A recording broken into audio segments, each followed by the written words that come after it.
as I understand. So, first and foremost, welcome to everyone to this sort of inaugural conference, if you will, during the COVID-19 fun and games.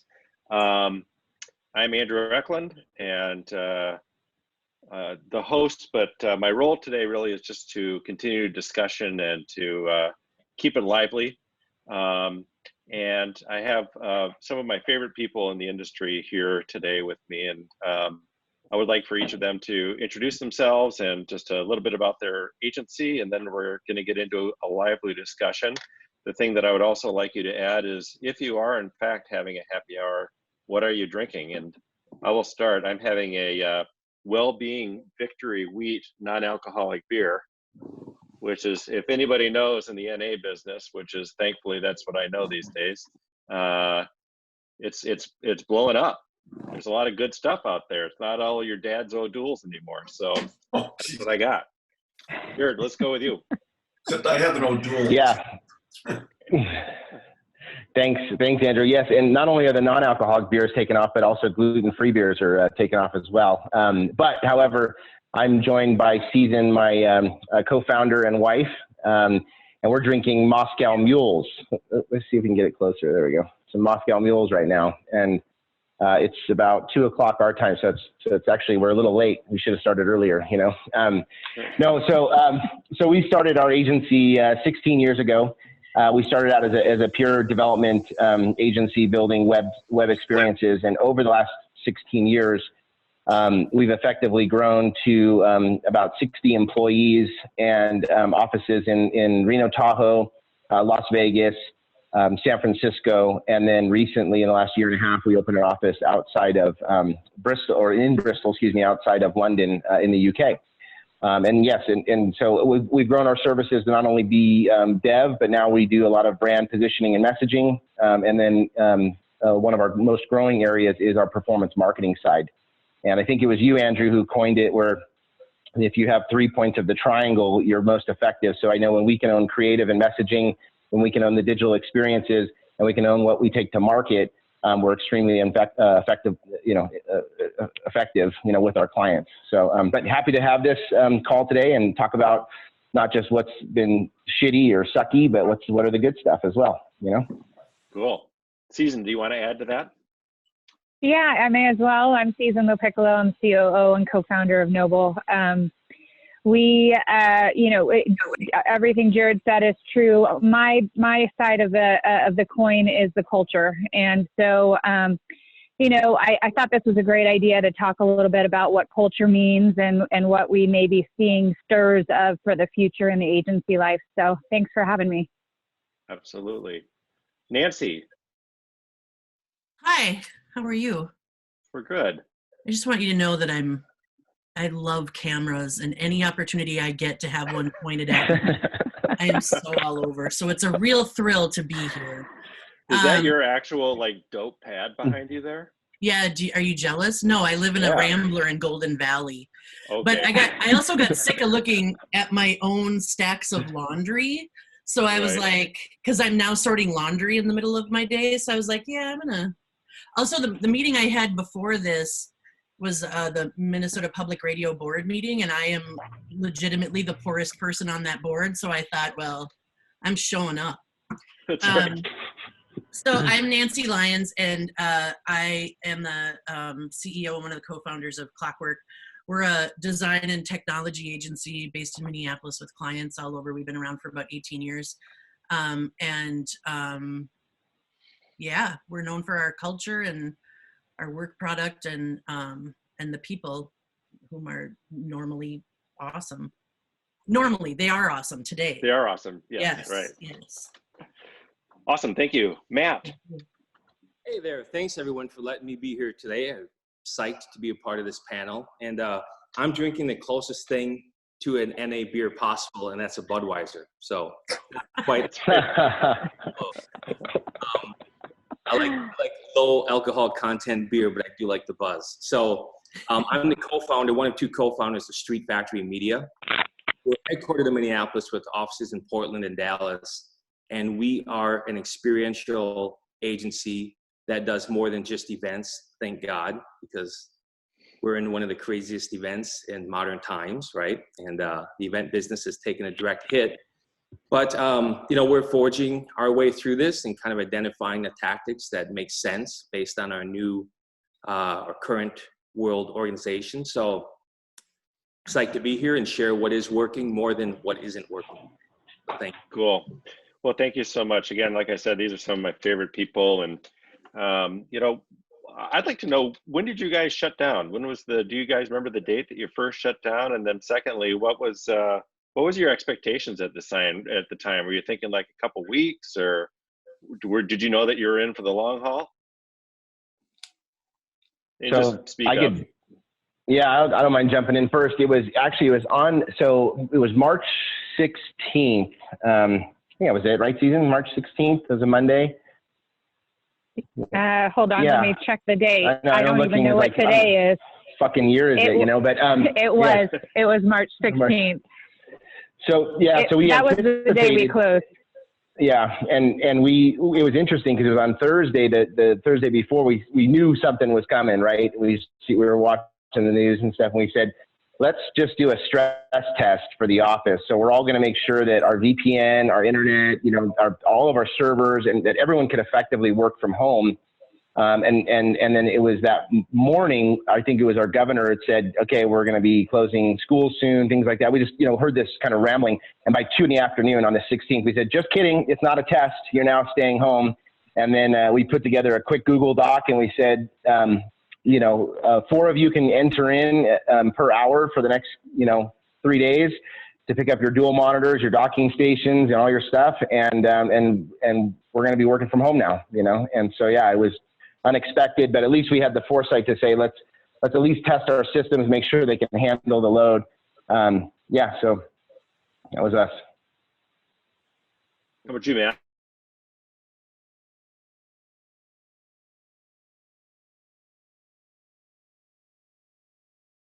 Let me start over off mute.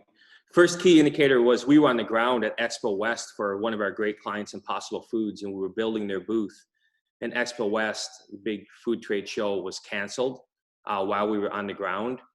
And I don't even remember the date anymore because, frankly, I don't know what day it is. Every day feels like Saturday. But that was the first event that really kind of indicated how serious this was.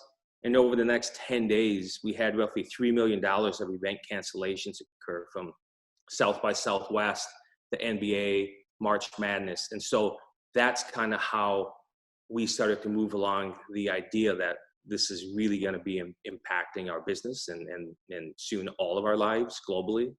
And I don't even know what the dates of those things were now. I mean, that's just kind of the vortex we're in, but those really kind of hit home. And then we started to kind of figure out how we were going to work. And we do have an essential business certificate from the state so that our fabrication shop is still working, right? So we have protocols in place so that they can safely do that. But everybody else on more of the event and creative side are working from home now. So, yeah. Nancy? We started talking about it at the beginning of March, actually, because I have a colleague on staff who's got stage 4 cancer, so she's immunocompromised, and that's always top of mind. And so we sent everybody home on the 10th, and we had sort of started encouraging people to just sort of do whatever made them comfortable prior to that. But then on the 10th, I just sent a note out and said, I think this is real and it's going to be something. And we should probably just all go home. And actually, it was interesting because my friend group was the group that resisted that the most. But the staff was really embraced this opportunity to just go home pretty immediately. Yeah, I was at a conference in San Francisco on March 1st, and that was still a conference, right? They had hand sanitation stuff everywhere. It was for, one of my Ciceron people might pipe in. I'm like, I can't remember what I did yesterday. But at any rate, the conference in San Francisco, and it was really weird because it was like right at the beginning, and people were like, should we have this conference? And there was, several thousand people there, and you know, it was already a little bit anxiety filled, you know, and it was still yet another week or 2 weeks before we actually closed. And we closed because a client of ours called and said that they think that they had been exposed, and we had been having a lot of in-person meetings with them.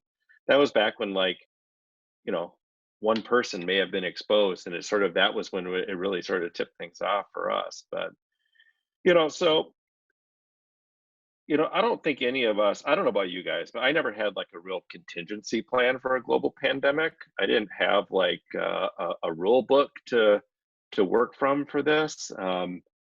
We've always had a fairly flexible schedule in terms of if people need to be home for the kid getting off the bus, or just, you know, I need a heads down day or whatever, but, you know, not to this extent. So, you know, for how many of you was this a really big jolt to the system? Yeah, it's interesting. I realize we keep getting muted by design. Thank you for that. You know, it is interesting. It's like, someone once said that, like, yeah, when you try to predict something very crazy in the future, you're crazy in the moment, and you know, but you're a genius when the future comes. And so I don't know if anyone really, you know, if they did predict this and they had systems in place, they were probably crazy, and they just finally, like a prepper, you know, they're finally like, yes, finally, you know, I've got that fucking bunker and it's all going to come to use now, you know. And so, no, we weren't prepared for this level of pandemic and this level of isolation and, you know, those things. But I think because we're a digital agency, you know, everyone had laptops, you know, we already had VPN, we already had flex, you know, time where it was just a few days a month, you know, things. So we were effectively, you know, as prepared, I guess, as you could be without being that sort of prepper. I've heard horror stories where people had to run out and buy 50 laptops, you know, at Apple or whatnot, you know, and stuff like that. So, I mean, we didn't ever have that kind of a situation hit us, but I think we were probably more prepared than a lot of other companies, you know, but still, it's really hard to be prepared for this. And Matt, oh, go ahead, Susan. Oh, go ahead. I was just going to say, I mean, you know, we all remember at least 2008, 2009 and the crash there. And, you know, you do what you can to put money away a couple months, maybe 6 months, maybe a year if you're lucky. And, you know, you prepare yourself by diversifying clients maybe, or different industries. But this scale, I don't think anyone could have said that they were 100% prepared for, nor are they probably prepared for what comes after. Yeah. And Matt, you've got, you know, you have people on the road all the time. So, I mean, even in your day-to-day, like, do you have in your offices, how many people are in the office on any given day? Yeah, we have quite a few people, especially the producers and the fabrication installers, who travel maybe 200 plus days a year. And so when I see people in the office, that means I'm probably losing money because they're not on a project someplace across the country. So we're kind of used to working in this flexible world, right, where we're not always together. But I think that through osmosis and just being around and doing 10 to 30 events a week nationally, there's a lot of great culture and also trading of ideas and things that happen when we are together, right? So I think that the nature of our work has served us well to be able to adjust and adapt to still work with a high level of productivity during this time. The scariest thing is that events were a significant part of our bottom line, even though we do have other capabilities. So in that regard, I never thought, even in a digital world, that human engagement and direct consumer contact and creating dialogue with consumers was ever going to go out of vogue so quickly at you know, such a steep precipice. So that has been alarming. And going back to what Ciceron was saying, I think that we're all going to find out whether we were prepared or not now. It doesn't matter what you were doing or didn't do. We're going to find out who was properly prepared, you know, over the next another month or 2 months or however long we're going to be living in this kind of crazy space. So I think it's going to reveal a lot about who we are, how we showed up, how we lived previously, and maybe the choices we make moving forward. Yeah. And Nancy, you've always had a pretty flexible work, you know, culture, I know, but I also know that you like collaborating a lot. So how has this been for you? Yeah, I think I think it's just like anybody. We've put a lot of energy and interest over the years in giving people the freedom to make their own schedules and work from where they want to work. But people like each other, and when there's opportunity to be together, and everybody is sort of cut from a similar cloth, which isn't to say there isn't diversity of thought. It's just we all sort of reflect the same kind of interest in the work that we do. People like to be together. I also think that, you can have flexible work schedules, and you can have all sorts of, policies, and you can have a way of dealing with distributed teams. And all of that can be written, it can exist in your onboarding materials, it can be on an intranet or a manual or whatever, but it's not true if people don't make it true. And so I think that we are still living in this really interesting sort of cultural moment where people are struggling with what they want versus what they know. And I think people want to be more flexible. They want to work together. They want to use more asynchronous communication. But they also don't know how to make that work. And we feel much more confident if I see you. One of the things I've been trying to impress on my staff is we don't have to have an hour meeting on Zoom every time you want to have a meeting. Like, what we did at the office does not have to be replicated online just because we're in a different space. In fact, now is a moment when we should be disrupting what we've always done and learn to work differently. But people have to get over their own hang-ups about what they expect of each other. And I think that's the hardest part. It's like, well, where are you? Why aren't you sitting in your chair? Why aren't you there from 9 to 5? 9 to 5 is awesome for me. Why isn't it awesome for you? And I sort of feel like, people have to get over their issues and give other people the freedom and the space to show up and do their best work when they do it. I think that that's a great point. It's a great thread of conversation. I think that we've all learned a very interesting respect for how people work during this time.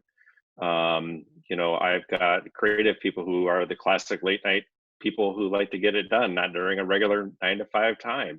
I've got other people who are super early risers, and of course now you've got, kids running around and all of that too. But, just how we work and how to be effective. It's interesting. We did we did a full survey of the staff earlier this week, and we've been compiling all of it. And the majority of the Ciceron people feel like they're being more productive right now.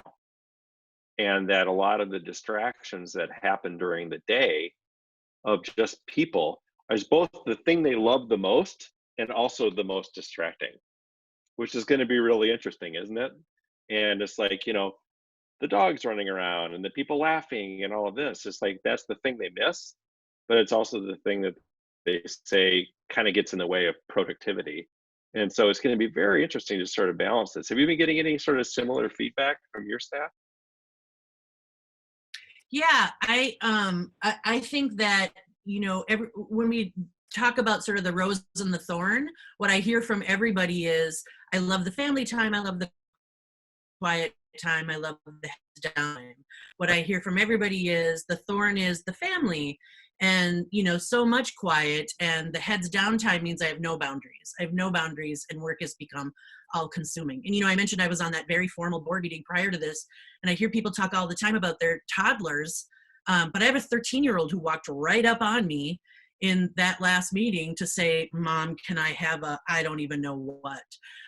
So I do think the best part is getting to spend time with those people. The worst part is having to spend time with those people. And I also think that it's forcing, us to get past the separation, even if it's only psychological, between work and home. We're not necessarily used to seeing into each other's houses or seeing those piles of laundry or, the children, the unwatched children. And now suddenly it's kind of vulnerable. And I think we have to make space for that. And we have to get past what's appropriate for work. What's appropriate for work? Me delivering. That's what's appropriate for work. Everything else is off the table because we can't control a lot, and we're used to a lot of control. Yeah. I just want to echo, your points, Nancy. I think, there's some vulnerable, it's funny, we wrote down some cliff notes, before the call. And one of those things was vulnerability, like leaders, we care so much about control, right? Whether it's, 8:30 to 5:30, or make sure you show up, or, take your PTO time, or why are you at home? Make sure you check in, and and all those things are kind of like thrown out the window. It's like, it's about meeting deadlines. It's about, making sure you're producing the work, and people are doing it. They're doing it, and they're doing it remotely, and they're happy about it, And so there's this duality that exists, though. While they love the flexibility, and that's one of the things they said when we come back out of this, they want to have more flexibility. They don't want to have, 2-3 days a month of flexibility. And if you take more than that, you're looking like you're slacking. They want to have the freedom to maybe 1 week work from home, and then maybe next week they're going to be in the office. And I think it's up to us to feel vulnerable and okay with that, because as entrepreneurs, and agencies owners, like at the end of the day, the buck stops with us. So if that deadline isn't met, it's on our shoulders. It's our brand, it's our revenue, it's our monies, it's our responsibility. But really, they all want to carry that responsibility, and they all want that trust, And I'll tell you, our team has just done fantastic about meeting those deadlines, about readjusting communications. Your point about 1 hour long meetings, we went into our Outlook and set up to where when you schedule a 1 hour meeting, it was actually 50 minutes. So that allowed people to, have enough time to leave the conference room, and then allow others to shuffle in and get ready for their meeting. And people are like, we don't have to deal with booking rooms now, and which ones are available or anything like that. They can just pop on a Zoom call, and, calls aren't going to an hour. They're going 14 minutes or 37 minutes. And so there's quite a bit of adjustment that I think is working, and we're going to have to embrace that as we enter back into the market. But it is funny, the things that they love right now, which is flexibility, eating at home, being around the dog, the family, taking walks at lunchtime, right? Showering at their own shower instead of the gym shower at lunch. Like all those things is also what they do miss. They miss the interaction with people. And so there's going to there's some tension there that exists, as we're going to come out of this, as to like, what things do we hold on to? What things are important, for others. And we did a poll too, Andrew, we copied you. We have a tendency to do that. You're like a pack leader, we like that. Except for we do it better, after you do it, because you'd make all the mistakes, That's and right. so, and tell you what not to do. You tell us what not to do. But we took that poll as well. And it was so refreshing, because people are saying they've got so much productivity right now, and they're hitting deadlines, but collaboration is hard, right? Collaboration is hard, and closing new business is hard through Zoom, and doing whiteboarding. A lot of people were talking about that the marker, the Sharpie, is like, it's a microphone. It allows them to think. It's their wand, to kind of draw their creativity out. And so there's some struggles right now with some of those other things, But I'll shut up, let other people talk. Ciceron or Matt, you want to add to that? I'd add this idea of control and vulnerability. I think has been kind of a fascinating development. I think as we've given up control and we've relinquished some of the editing that we could do in our lives and how we show up in the office, and we become more vulnerable, the ideas in our creative brainstorm sessions are just off the hook. And they're coming from people who were historically a little bit quieter. So I've seen how this idea of this kind of approach or appreciation for everybody being a little bit more vulnerable has really been an incubator for some of the best ideas I've seen come out of not just the team that was historically responsible for them, but for the team at large. And so I think that that's been a really cool thing to watch develop and happen organically. And I do believe it is from this vulnerable place that it's occurring. I would love to pick up on that with you guys. An agency is naturally a creative endeavor, whether you're even on the analytical digital side of it or whatever. You're coming up with creative solutions. And I think as a result, agencies are oftentimes known as being a little bit boisterous and extroverted leaning. And yet, I think during this time, we're almost all introverts to a certain extent. And it's letting the introverts, which we have a lot at Ciceron, I feel like have a stronger voice. And when we talk about things we don't want to lose as we reopen offices, is to let the louder culture the extroverted culture sort of take over. I mean, I'm an extrovert. Actually, I've become more of an introvert, but I'm still an extrovert. And if there's a space to fill in the conversation with silent, that should just be silence, I'm ready to fill it with words, which is like one of my worst downfalls. So, and I think there's a lot of people like that. Whereas right now, I just feel like it's a much more all hands-on creative environment where everybody has this equal voice and can speak up and participate. Are you noticing any of that culturally in terms of the introverts and extroverts, or even the process thinkers versus the flippant, top off the cuff sort of thinker? Well, I can speak as an introvert. I can tell you, I think what I'm noticing as an introvert is, the extroverts aren't getting the feedback that they normally get in a room full of people. There's long pauses while somebody takes themselves on mute, or the people that are paying attention are paying attention while multitasking.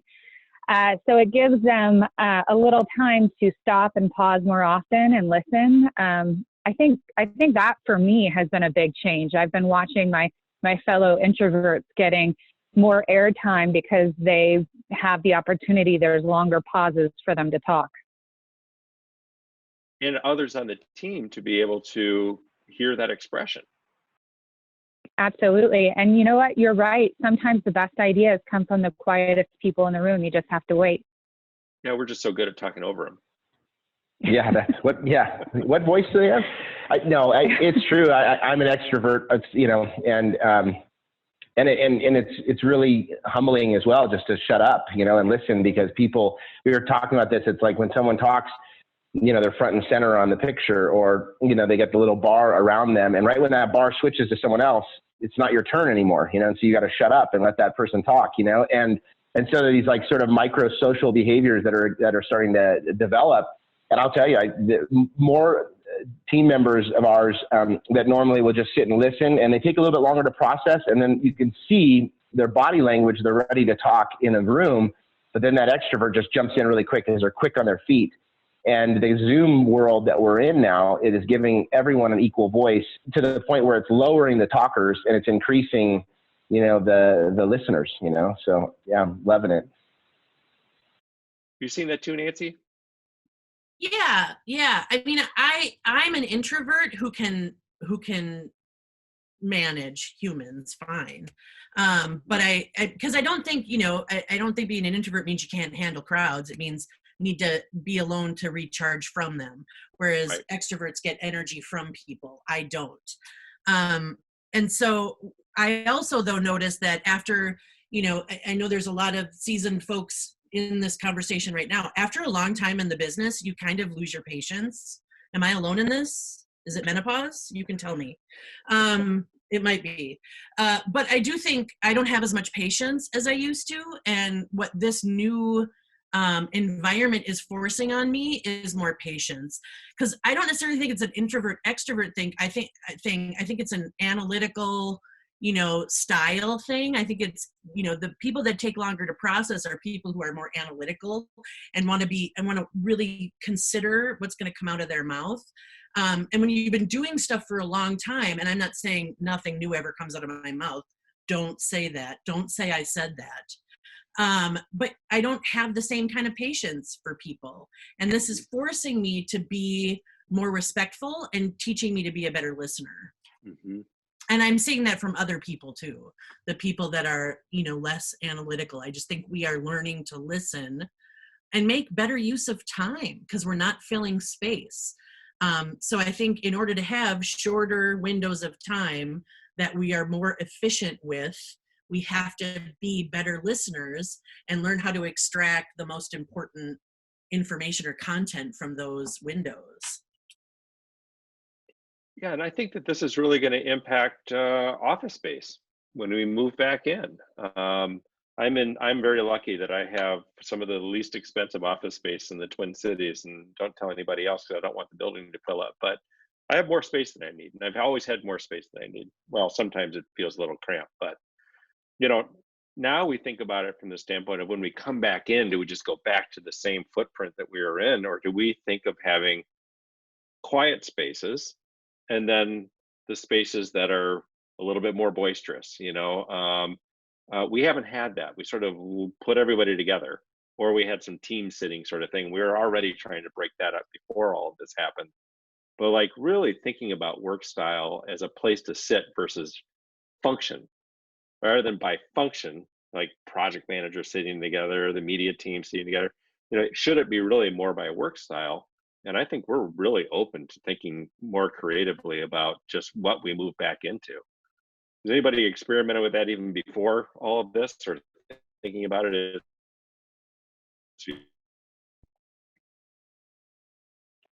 Yeah, we've definitely been talking more about just more personal space. We're like you, where we have a large amount of space, probably almost 12,000 square feet. And I think, but we still grouped everyone together, all in the same room, stand up, sit down desk, very little me space. And I think at this point, moving forward, we're going to have to rethink that space and give people more opportunity to sort of break away and maybe check in. We've even talked a little bit about maybe leveraging the office more for workshopping and brainstorming, or scheduled meetings where they want to get together, but still giving them the opportunity to work remote. Definitely need to make some changes though, because expectations after this is going to be different. They're going to want more space, more freedom to break free, more areas to sort of get that quiet time. So I think that's actually probably where we're going to be heading in this next wave, in this next 6 months. Mm-hmm.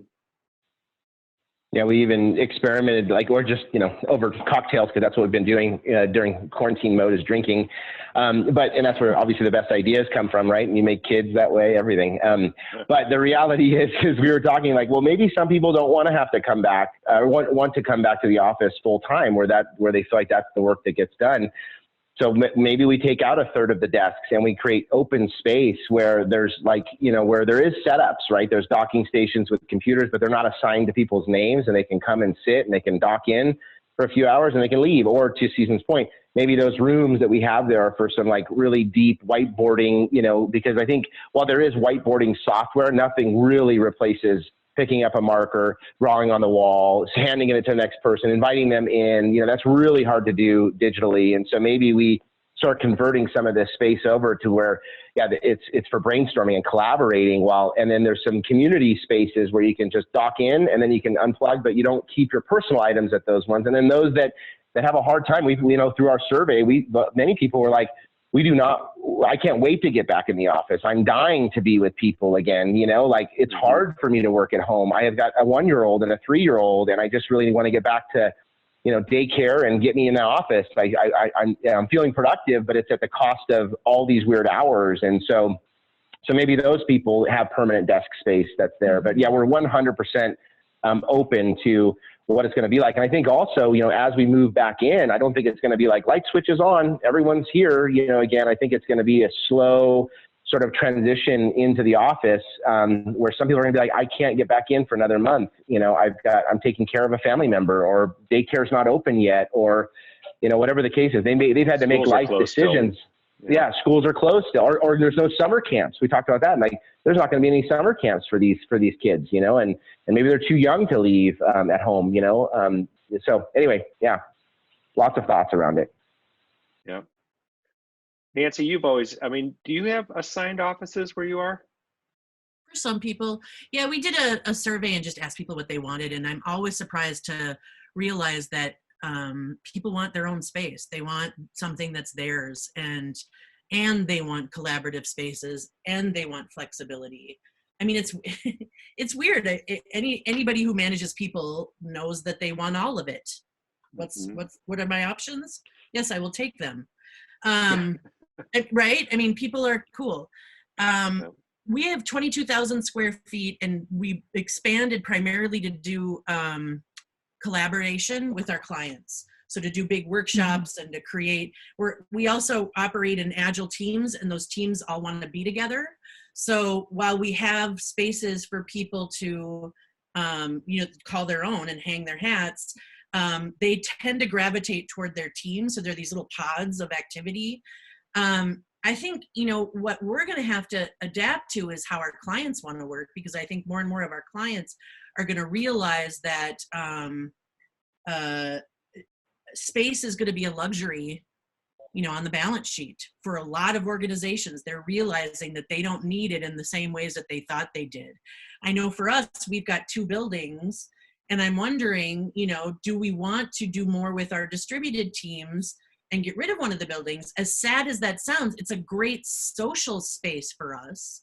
But I personally always prefer working at home because I get stuff done there. I was telling you this the other day when we were having our pre-call. I don't get any work done at the office. I get no work done there. So half of my life is going to the office, getting eaten alive by sunfish, and then going home and getting my work done for the other half of my life. And I imagine that a lot of people are discovering that, that they're getting far more work done, they're far more productive. So I do think our clients are going to start working differently, and they're going to have different expectations. So what will collaboration look like is a big question that I'm trying to ask my teams, because I think it's one worth answering. We've just gotten to the place where clients don't want the big reveal anymore, right? Like it's been the last 5-10 years where they're not interested in us moving that bus. They want to be part of the solution. So what does that look like with distributed teams is a big question mark, but I think it's also a big opportunity. Yeah. And Matt, how are you going to sort of navigate as you get back? Anything that you're going to change in terms of, and your business might fundamentally change. I mean, not to put pressure on, but I mean, like you've got some different things to think about because this might go in waves, right? And I feel the pressure. Yeah. I think it's going to change fundamentally because of the event side of our business is likely going to be challenged for a while to come, right? Our office is situated that we kind of have teams in different areas, creative and design, and then producers. But we also put in a fireplace last winter. And this fireplace has kind of become a focal point when people are working collaboratively or they just want to peck away on their laptops, they'll come over and sit around the fire. And it's a wood-burning fireplace intentionally, so you get the crack, kind of all of that. And then people will go back to their specific assigned offices when they want. So it's a pretty loose environment. I think it's a great social science experiment though, right? When, Florida opened up their beaches, everyone went to the beach and they had to shut them down again. I think there's an earnestness by many people to get back to the way things were. But then I also think that people are discovering things about themselves. Where are they more productive? What is their workflow and kind of relationship to other people? And maybe they discovered something about themselves. So I think that kind of creating an open environment where, as long as, to Nancy's point, as long as you kind of do the job and do the work and deliver, how you do that, I think in a professional setting ought to be up to you, as long as it marries up perfectly with the client expectations, right? So I feel like a little bit of elasticity is going to go a long way to creating the space that people can really perform and excel in. So this comes back. Really like, I was just going to say, I really like what you're saying, and Nancy too, about clients and having empathy. And because I feel like that, even from an agency standpoint, the employees, with the transparency that's happening right now that we're forced into about the situation, there's a lot more empathy between not just the employers and the employees, but also the employees and the employers. The openness that we're experiencing right now, it just feels so much more like a team, less of this staged, leveled approach with each other. It's just a lot more transparent. I don't know. I can't explain it. Have you guys felt that? Yeah, I think so. I mean, I find myself, and whether they like it or not, I'm sure I'll hear it in the comments later, but like, if I just see somebody's green light on in Slack and I feel like I haven't touched base with them in a few days or a week, or something like this, I just like call them and just like, I haven't seen your face, in a while. Like, I'm sure you're fine. I would probably hear otherwise, but like, what's up, and there's no agenda. We just talk. And because we sort of have tribes. I mean, there's always a little bit of tribalism in an agency, which is also one of the things I hate about agencies. But you don't really have your tribe right now. You have you're all in. You're all one tribe, and I feel that way right now. There's no clickiness. There's no the same people going out to lunch, or we don't have a lot of that. But we're humans, of course. There's different things. There's I've really noticed that a lot. There's the distractions. There's not a lot of distractions of perceived or real gossip or undercurrents. Somebody said in our poll, which I thought was really interesting, that somebody's mood, that you can tell they're in a bad mood. We have kind of an office. Oh, it's a pretty open office. And if somebody's in a really bad mood, it kind of permeates the office. And that doesn't exist anymore. And so, is that unavoidable? Like, I would love to say, well, we're not going to have any more drama. Office drama is over now when we all get back together again. Well, we're humans, and I'm sure I contribute to it. But how do you manage that? Because it is nice.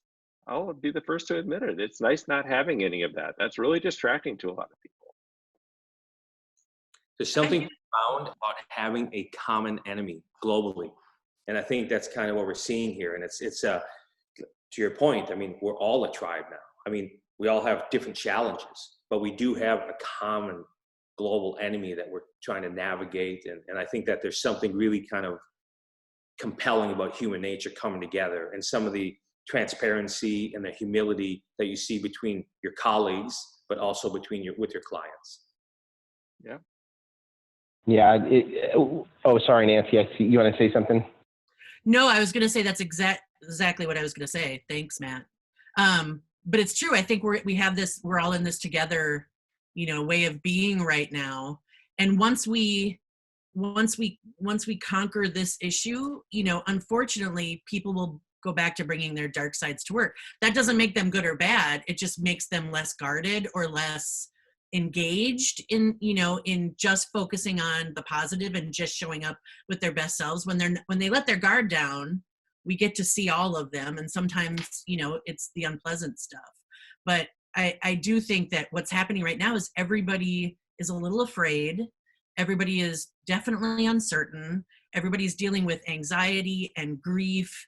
And it's that shared emotion that brings us together and gets us focused on just getting stuff done, which I find really. Yeah. And then when you think about us not having that, what's the unifying force, right? I mean, as an agency owner, you always hope it's the business, right? Or it's the client and the success of the clients and everything else. But, maybe we've learned to work together better during this time, so that when we do focus, and it's on the client or on the project or everything else, it's going to be much, again, less tribal and more a cohesive, all rowing together sort of way. That's my hope. I mean, we don't have a lot of problems with it, but when we do, it can be a problem. And so I think that we're learning we didn't know it was a distraction, or maybe we did know and we never said anything about it because we're Minnesotan or whatever else. And I think we all know. And so I think that's just going to be so fascinating. It's like, hey, remember back during the coronavirus and how nice it was that X didn't happen or whatever, or Y happened? Like, let's remember that. There's going to be some things we are not even conscious of right now that we will become conscious of later on. And we'll say, that was better, right? Just like you guys said, we're not going to just open the doors one day. It's going to have to be some sort of cycled in, cycled out moment. And eventually we will all be together. And I think we're going to not even know the changes we're going to want to make until we're confronted perhaps with previous behaviors that caused things that didn't exist during this time, that we're saying that was better. And I think we all agree that was better. So what are we going to do to work on that together? I want to make sure that we get to some people's questions. People are asking some questions. I think one that I saw that came through was really interesting is, when are we going to reopen? At least here in Minnesota, Jared. I have that answer. Yeah. No, I'm kidding. Well, Well, of course, the mayor of Vegas, your mayor of Vegas wants to open up What and a become a fucking petri dish for the rest of the dipshit. country. What a on video, on record, and on recording, she's a dipshit. Okay. Unbelievable. Sorry. So our We didn't mean governor's to go better there. than yours, and we know that. But, Yeah. he came up Well, with the governor, mayor. Yeah. Yeah. Yeah. We got a good mayor too. Apparently now there are some new regs that are coming in about how to do this. I don't know if you guys have sort of caught up on that at all, Nancy or Matt. The governor actually rolled out a document today that talks about sort of the plan for returning to work. I haven't had a chance to dig into it, but I do know that I think this is going to become an HR/legal issue that we could never have considered before. So it's not just about reopening the doors. I think there's a return to work plan that organizations are going to have to get, really intentional in creating. And what does that look like? And am I buying, am I getting them their PPE? Are they getting their own PPE? What is the actual process? How many people can be in the office at one time? How spaced together, and that whole collaboration thing that happens in the office probably won't be able to happen anyway. So whether or not we return is a big question mark. But I think that legal implication is a big one to consider. So you're saying the cockroaches and the lawyers are in fact the two people who come out of this okay? Just like everything else. We're going to come out of it okay. Yeah. No, I know. Different, but okay. Different. Yeah. I mean, I think that it's going to be, I think that again, going back to empathy, I think that there will be some people in our offices who will say, I'm just not comfortable yet coming back for my own health reasons or for whatever reasons. And absolutely have flexibility towards that. I mean, if we're talking about having a new work style, and perhaps we didn't really get into this all that much, but what is the flex schedule going to look like coming back? I mean, I'm tempted to just say, we don't have a schedule. You just do whatever you need to do, but with some stipulations, like please be there for client meetings. Please, if we have a collective brainstorm and your voice is important, make your best effort. But like you said, Nancy, it's like if the work gets done and it's of high quality and the clients are happy and your team is happy, I mean, why should we worry? I always worry about FOMO a little bit, like are people missing out on the culture side of it? But that's their judgment to make, whether they are or not. I can't assign that to somebody. What are you guys going to do for work at home? Are you going to change policy? Ours is going to remain the same, and because what you just described is essentially what we have. Hit your deadlines, show up for client meetings when that's the expectation. But I don't care where you work and I don't care when you work, as long as you keep your promises, which is one of our core values. We keep our promises. So that won't change. I think what will change is that people are going to go easier on each other and themselves, and they'll take better advantage of that flexibility. So again, it goes back to what kind of pressure people put on each other versus what kind of pressure the organization puts on people. We've always been relatively open and flexible, but most people that are most comfortable, operating in the existing traditional construct put expectations on each other. And I think that's really true in larger organizations. Yeah.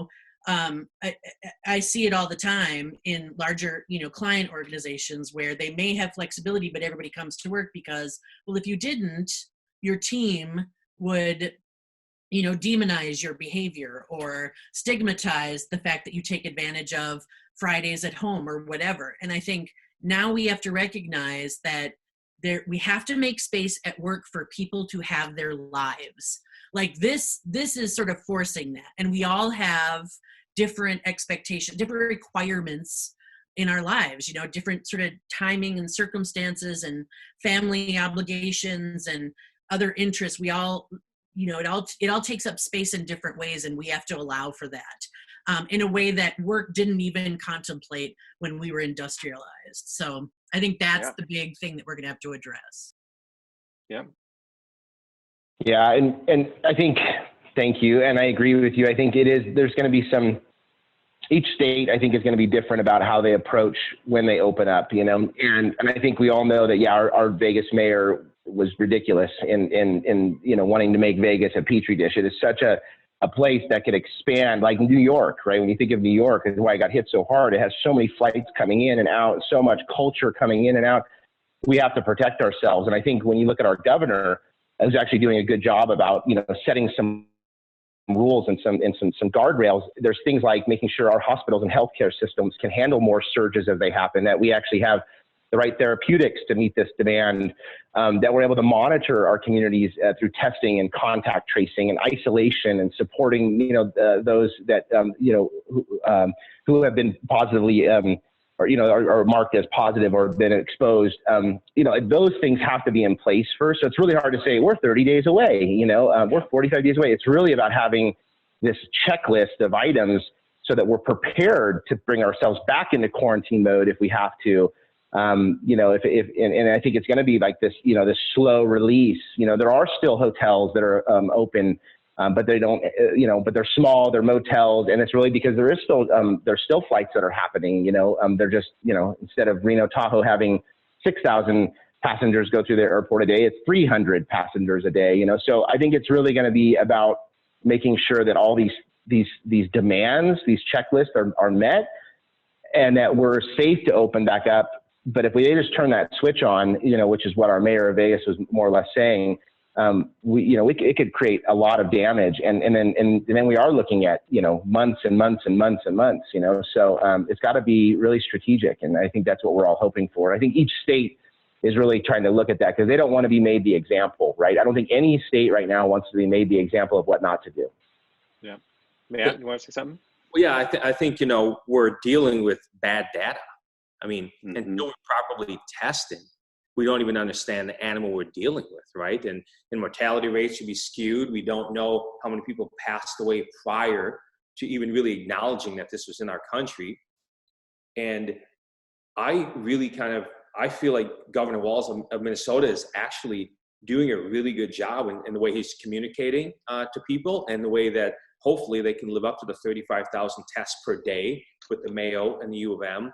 So I feel like until we're dealing with real data and good numbers, it's all guessing, and we got to stop. We got to get to a point. And the other thing is,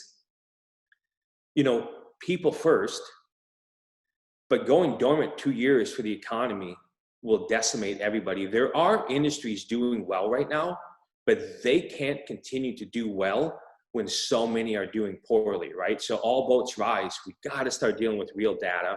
And we got to have a plan that considers loss of life and infection rates and all of the kind of the first liners, the folks on the front line in the hospitals and their health and wellness. But we also have to have a balancing act on the economy and how to safely get back to the business, right? And so it's kind of crazy, but until we're dealing with real numbers, it's all a guess. I know. I don't even want to talk about it because I hate myself for saying it. But I've had these internal conversations, and then maybe even just with my wife. And here I am on the public internet talking about it. But like raising the economy, which we have to do because you're talking about people's lives. Because now you're talking about suicide, depression, and I mean you're talking about broken homes, all of these other things that can also take lives. But when you raise the economy faster, you're also saying we accept an increase in death rate.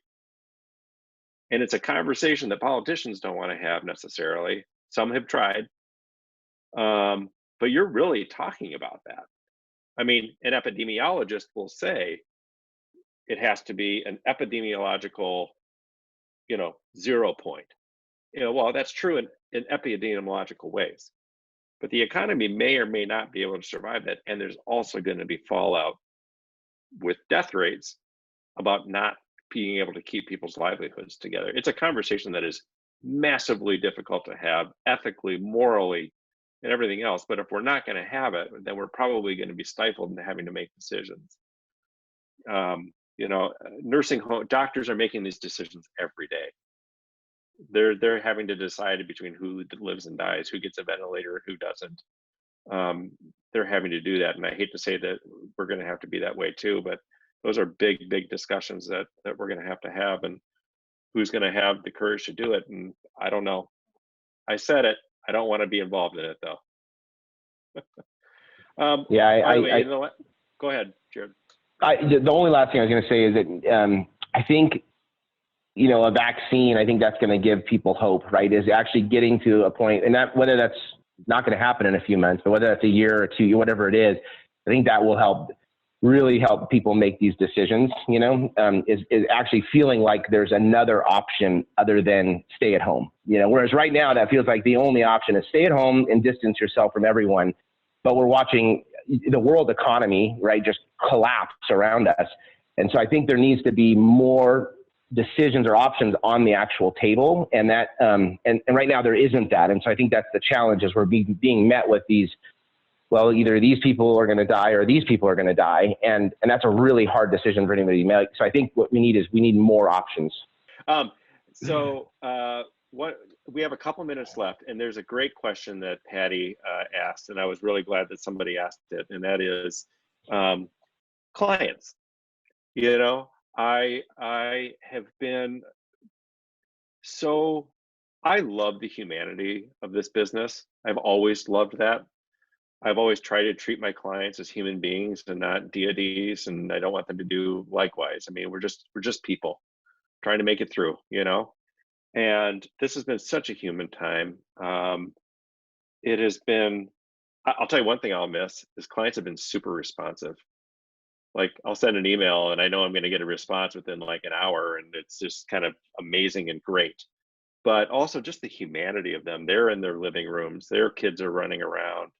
There's a lot of stuff I don't want to miss. There's a lot of stuff going back into stale conference rooms and, people not being on screens or whatever else. What are some things you're going to try and hope for, for clients, or what are you experiencing right now? Yeah, I'll just jump in. It's interesting because we're having so many client communications, like they are, whether it's emails instantly, text messages, right? And in all kinds of levels of the organization, right? Whether it's the CEO all the way, of clients, or whether the director or whatever, all the way down to, just an admin, but there's this equality that's happening right now. And whether that you're on the phone with, the executive director of an organization, and you hear literally their dog, moaning, and she's like, "I'm so sorry. I can't separate myself from the dog right now. She's old and she's moaning, but she's not dying. She just has to be around me." And she's turning red, and, just this vulnerability with the client. I'm telling you that, we made jokes. Are you sure it's not a bear? Because it sounds like it's a bear. This element of just vulnerability that they're experiencing as well. And I don't want to lose that, because we're not taking advantage of that, right? We're just relating, and we're communicating as humans, and we've lowered the bar. It's no longer are we serving them, we're serving each other, and we have an interest to make things work together. And I just love that. I love the vulnerability that they're experiencing as well as us. And it's creating a bond. And I don't want that to go away. I don't want to go back to just phone calls without video, or, or to your point, stale conference rooms. And it just doesn't need to go that way. I mean, we're all humans, one of our core values is to create meaningful connections. And we've worked so hard to do that in the environment prior to what we're in now. I'm telling you, oops, keeps getting muted. Meaningful connections are being created right now just with not a lot of effort, which is really great, whereas like before there had to be a shit ton of effort. Remember their birthday, send them this, whatever, remember their kid's name. There's so much effort that was involved in creating these deep, meaningful connections. And they're happening right now because you're seeing their living room, or you're seeing them in sweats, or, they're being interrupted because of kids or whatever the case is, so, yeah, anyway, that's all I have to say. I don't want to lose that, Yeah. Matt, Nancy, Season? I'm going to differentiate between clients and brands. I think, there's a real humanizing connection point with clients. I think what's really fascinating is what brands are doing and or not doing, right? And I feel like the markers have changed quite a bit on how a brand ought to show up. And I feel like if we look at how consumers are responding, consumers who wait outside of hospitals for shift changes of the doctors and nurses on the front line, and they applaud and clap for them. And you see these really humanizing human connection points. There are opportunities for brands to act like the Red Cross, not to sell, but to support. And I think that I keep waiting for brands to really get it right and how to show up in an authentic way where they're just saying, hey, you know, people are important to us and this is what we want to be able to do for them, to support it, not to peddle our wares or anything like that. Because I feel like if you've probably all seen this video that's running around right now with the piano music, and then they talk about community, and then they talk about where we've always been here, we're going to be, and it's kind of, I mean, I'm sure in these unprecedented times. Yeah, yes. But it's, I keep waiting for, you know, the markers have changed a little bit. Don't sell, but support. And so that's the part that I'm really trying to get right. And those are the conversations that we're having, especially from the event side, what translates, you know, into the streets to really show support. I feel like every piano intro to every commercial is written by Tom York right now. So, Nancy, what do you think? What's the client situation that you're sort of like, what are you experiencing and what do you want to keep? Well, I agree with everything that's been said. I think for us, it's really allowing for a deeper cut in terms of relationships. I think, you know, clients are always in a position of power, and the deeper your relationship, the more equalized that power and the better work you can do. But I think for us, you know, being in the digital space, in the purely digital space, I have been doing this so long that I can honestly say that I think a lot of organizations, even very large ones with great budgets, continue to treat digital like the stepchild. Like we have to have dinner with it and we have to integrate it into the family and it has to be part of everything we do, but it's still, you know, separate or different from how we operate. And that's not an option anymore, right? Like, no. and we may do commerce, we might sell there, we might market there, but it's still a stepchild and we have everything happening over here that happens in traditional ways. And I think, you know, we pay a lot of lip service to digital first, but I don't know that anybody really, and we try to replicate what happens in the analog space digitally. But what we are seeing and what I think needs to happen and what is really important is we have to disrupt business significantly so that a virus can't disrupt it going forward, which means we have to rethink all of our interactions and customer touch points and commerce opportunities and make them digital so that we can sell product in our sleep. And we really have to make the shifts to embrace the internet in ways we haven't allowed ourselves to do before, and we have to make the investment. And you know, I think one of the biggest issues in the digital space is how people sort of, you know, even the biggest organizations, the best opportunities we have, we want to nickel and dime what wasn't nickel and dime to begin with. You know, like when we think about the brick and mortar execution of an organization, we invested wholly in it. And I think we have to embrace that as the reality for doing digital right. So in my world, I think that's the big opportunity. Whether or not clients are entirely there, they're going to have to be there because this isn't the last virus. This will happen again, and we can't close our doors again. Like we have to think about ways to keep business always on forever, period. So I think what you're saying, Nancy, is what we've always said, is that this is the year the internet's going to take off. Yeah, this year. This is the year. I don't know. Yeah. No, you're a little skeptical. I think she's saying we have to be. I think she's saying we have to be change hugger mother funners. Yes. Yes, that's right. You know, it is. I was on a walk last night, as probably everyone's on a walk at some point during the day. But my wife and I were talking, and we were saying this. We were saying that imagine this happening without the internet. I mean, it would be an absolute and total fundamental breakdown in everything.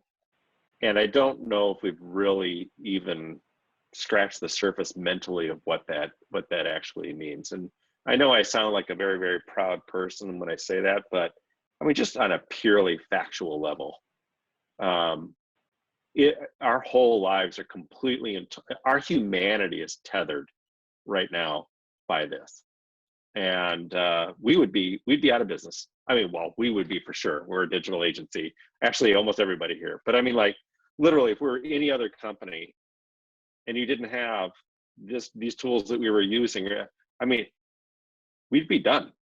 I really fundamentally believe that. So to your point, Nancy, the infrastructure is there, but it has to be invested in as critical infrastructure. It's like electricity going down. I mean, or water, clean water. I mean, it's become that way. And I know that sounds like I'm just being a homer, but I just can't see it any other way. Well, you guys, it is 5:06 or 3:06 for you folks out west.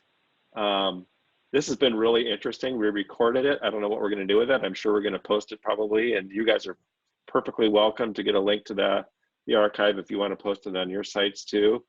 Thank you for doing this. And you know what? If we have to go and do it again in a month or two, just to update on how we're doing, I think we should do it. I think that, I don't know, it's group therapy for me.